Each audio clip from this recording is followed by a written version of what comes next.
It started with a whiff of sulfur here and there in homes lining this brand new subdivision in Boynton Beach, Florida. It smells like somebody lit a lot of matches. It's a good description. Yeah, there's a lot of people that say it smells like rotten eggs, but to us it's more of a gas smell to it. Mom, we meet with Goofy today? And then one day, Kathy Foster and Drew Ronke started to realize that whatever it was eating away at their $700,000 plus house from the inside out. What was the first thing you noticed? Our air conditioner coils turned black. We had them replaced, and within 3 months, they were black again.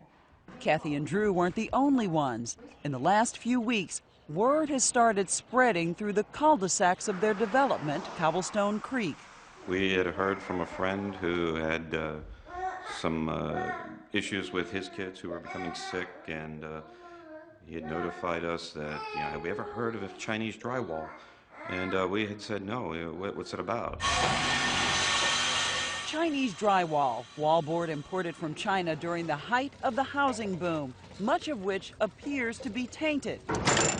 It was coming in just about the time Jared and Cheryl Bookman built their house. How you doing?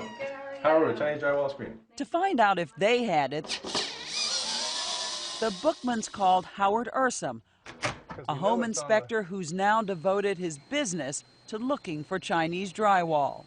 This is as bad or worse than I've seen. So this tells me that it has an indicative of being throughout the entire home.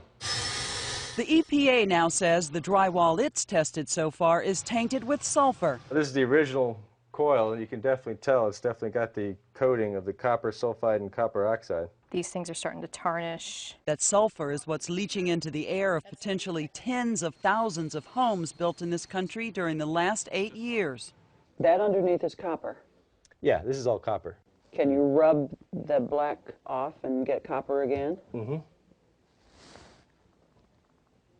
See how it's copper starting to come through? People have started to complain of nosebleeds and headaches. And while it's still unclear whether Chinese drywall is making anyone sick, Kathy Foster didn't wait to find out. So when he cut it out, that's the one that said China. Do you want to play with these guys? She moved her family out of their house into a rental.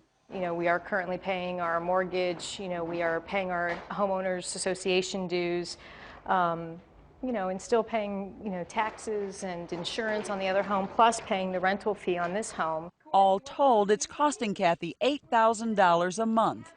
$8,000 in a house that you cannot live in now. Correct.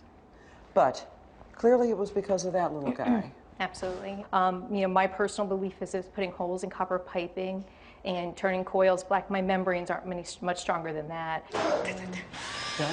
Jared and Cheryl Bookman, who have 8-month-old triplets, say they can't afford to rent and pay a mortgage, though they're desperate to know just what the drywall is doing to their health. Nobody can tell us if it is unsafe. Is it unhealthy to live here? We don't know. No one can tell us. That's because nobody knows. Right now, no fewer than 8 government agencies are looking into the health effects of the defective drywall. So far, the tainted wallboard is eating up homes in at least 12 states. Hardest hit are Florida and Louisiana. What this is pointing out is a real need or a real gap in some of the oversight that I think consumers think is there, but it potentially is not, and it needs to be fixed. And so today, Senators Bill Nelson of Florida and Mary Landrieu of Louisiana announced a hearing tomorrow to demand answers. Why hasn't the Consumer Product Safety Commission been doing its job? We went through this drill about 3 years ago with the Chinese toys that were defective. Remember that? In 2006 and 2007, the height of the home building frenzy, more than 90 million pounds of Chinese drywall was imported. Why were contractors using Chinese drywall? They say because of supply and demand. There was no supply domestically, which is legitimate, but it was also a lot cheaper. I've heard as low as $3 a sheet for Chinese drywall. As opposed to U.S., which is how much? U.S., it went up to, at one point, it was $22 a sheet. Both the Florida and the National Home Builders Associations declined to be interviewed. The company that built both Kathy Foster and the Bookmans' homes sent a statement saying their problems are not unique. and they're working with government agencies and multiple insurance companies, drywall contractors, drywall manufacturers, technical consultants, and industry leaders to pursue viable resolutions. This was our dream home, and now it's our nightmare. Jared's insurance company has told him that the drywall emits a pollutant which is not covered.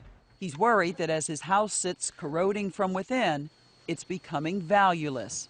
Is it financially feasible to pay a mortgage on a home that we are not safe in or not able to live in, as well as go move to an apartment or rent a home? No, we're not in that position. So we don't know what we're going to do. So the Bookmans are exploring their options. Meanwhile, Kathy Foster wants help from her mortgage company. I have a toxic asset and it's infected. So when I'm going to start talking to my mortgage company, we both are partners in a toxic asset, which is just not a good thing for any of us. She's also suing her builder, along with the Chinese company that made their drywall.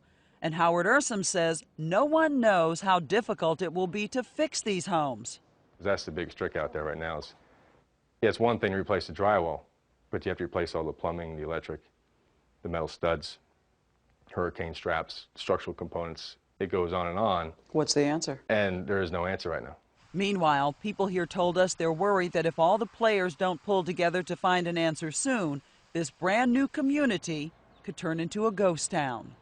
I'm Vicki Mabry for Nightline in Boynton Beach, Florida.